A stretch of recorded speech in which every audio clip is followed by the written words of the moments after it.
Hello everyone and welcome back to CB Extra. It's me, Chester. So yesterday we talked about the recent gameplay we got for Bikini Rehydrated. Got a bunch of comments. It's really great hearing from you all, your opinions about all that type of stuff. Well, today, well, technically this morning for me, yesterday for you guys, type of stuff, I don't know, wherever you're from, we got a bit more gameplay, a bit more consistent gameplay where we saw a couple of people playing through all 13 minutes or so of the gameplay, and I want to just play through some of it and talk to you all about some of my thoughts as we go and some of the stuff I kind of came away with after doing yesterday's video. So let's jump into it. So also we can see one of the major artwork for once, because I'm not sure if we've had it before. We've had it on the released box design, but we haven't seen the whole thing before. So I think something that was made abundantly clear in the comments from the last video is once again this is pre-alpha footage, so it's very, very early on footage and that type of stuff. It's pretty amazing the type of stuff they do have for pre-alpha. But yeah, so stuff like the facial animation, maybe even also some of like the oversaturation of a lot of stuff, and someone pointed out, which I didn't notice before, there are no flower clouds in the sky, which is, I suppose, something they haven't added yet. So it's stuff like that, which is interesting. Also, we got our first cutscene, which looks pretty damn good. Yet again, for pre-alpha, like look how smooth this is running and all that type of stuff. And the animation for Squidward is so much better than the animation we saw for SpongeBob, which is kind of funny, but really, really interesting. Also, we hear the voice actors, so I'm not 100% sure yet if these are new recorded lines or if they're from the original game. They're probably new recorded ones, I'd imagine, but I'm not going to go back and listen to them side to side to work it out, but I'm not sure. We'll work that out, I'm sure. But they look fantastic. I thought Squidward looked pretty, a bit too dark in some of the bits, but it looks really good. I think that's the problem with the abundant shadow effects they've got going on. But just look at that! Look at that! That looks damn good. That looks damn good. I'm kind of getting a bit more used to it. There was some of the clips I saw yesterday were so oversaturated, it just blew me away. And I wasn't 100% sure what I was looking for. Shots like this, I think like this bit here specifically really does capture for me a more of a SpongeBob look than some of the footage we saw yesterday, where it just looked like Spyro with the saturation janked up even further with some SpongeBob looking stuff. But this shot here looks really good, and I think the aesthetic is growing on me a bit more and more, so I'm happy about that at least. I was really hoping that maybe at some stage we might actually have access to this as like a beta or alpha type of thing, because it's got the 13-minute timer, so it could do something similar to that thing they did for Resident Evil 2, where they gave you like that one-day playable demo thing where you could play the one mission, all that type of stuff. Also, the animation for these bits does look better than the stuff I saw before. Also, they made those robots much bigger than they were in the original game. Just pointing that out. But I really want to stress once again how impressed I am in Purple Lamp for the amazing detailed work they've done here. I've stressed it a few times in videos, but I don't think I've 100%ed it. I had very little faith in them pulling off very much, really. Also, as you can see here, the box still has coming soon and all that type of stuff, so there's a lot they're still working on. And it's a bit earlier where you see them walking, they go across the bridge, and you see just the checkpoint sign just pops up out of nowhere. So this is very early footage. I have a feeling this is all they've done so far. So I'm presuming we're going to get a mid to late 2020 release. That's my guess. It's going to be a tie-in with the new movie, is my presumption.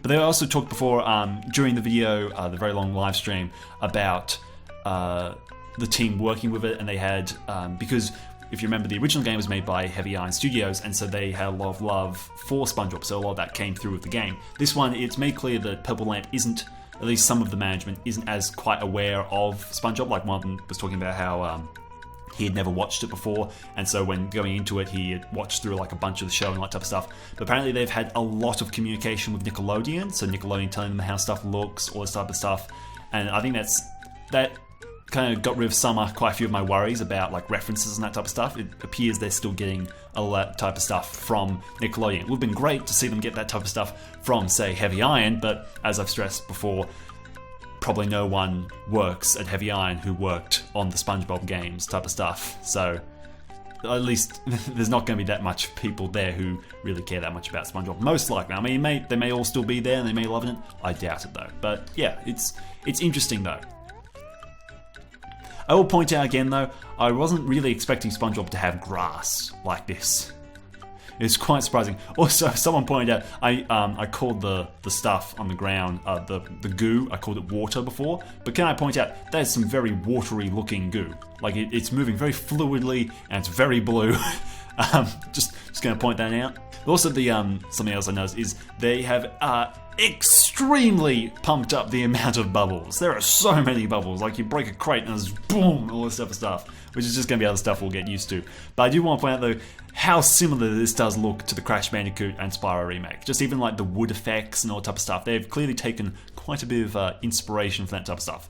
I think it's pretty alright considering the fact that those are great games and great opportunities to take inspiration from. But you can also see throughout this type of stuff that there is quite a few animations missing and all that type of stuff. Proof yet again of the pre-alpha thing, which they they repeatedly bring up yet again on the side. So yeah, it's stuff like that I've been really, I've been kind of slowly changing my opinion over time of the gameplay, because if you remember the video I did yesterday, I wasn't overly smitten with it. I was kind of a bit critical. I wasn't overly, maybe I did just wake up very grumpy that day, but it is growing on me time and as time goes by. I'm still not 100% on it, yeah, again because just for the animation stuff, just because it is pre-alpha that I can't judge it immediately. So a lot of this type of stuff, I'm just like, it looks good for pre-alpha. It looks very good for pre-alpha, especially yet again for Purple Lamp and the work they've done. It's pretty impressive. And then also we got the something I'm not sure if people have noticed or pointed out, but the text is now displayed very, very similarly to how it looked, if I'm recalling correctly, to Truth or Square, like very similar to that, rather than similar to Bikini Bottom, which I think is fine. Like, I think it's really cool that they're doing that and kind of calling back to some of those games that got a bit less love. Also, I heard it in the comments, I'm not sure where they heard it from, so don't take it with a bit of a grain of salt, but someone said that they announced that they will be replacing the current Patrick Dream with the one that got cut, which I'm a bit sad about because I thought it was an amazing joke, the whole black room and all that type of stuff. I thought it was so funny, but hey, the lolly candy ice cream world, it could still be good. Like, I'm doubtful it's going to be worse than Kelp Forest. That's going to be the interesting thing though. I've been thinking about this the whole time I've been watching this type of stuff, and I got a few comments of people like who mentioned Kelp Forest. I'm like, and my brain has kind of gotten a bit worried.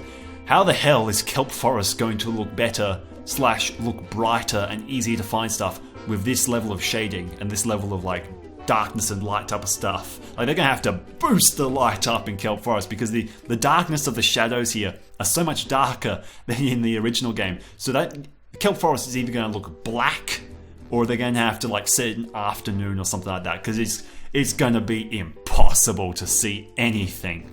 That looks a bit janky. Also, I don't remember the cannon shooting whatever those ball things are. I don't remember that. I don't know. So yeah, through the video we see quite a bit more and more of the overall game. We also see stuff like the cutscenes here, which do look really quite good. Yeah, again, the SpongeBob animation is for some reason the weirdest of all of it and the jankiest of all of it, but what you gonna do? But just like the lighting effects, it's all looking pretty good. I'm feeling a bit more optimistic about it now that I've watched it through a few more times and kind of let my thoughts settle a little bit. That's the problem, I guess, with immediate reaction videos, is you can never really, you need to let your thoughts stew sometimes, which is why I like to do these update videos afterwards, so you can kind of see the comparison and see where I'm coming from a little bit.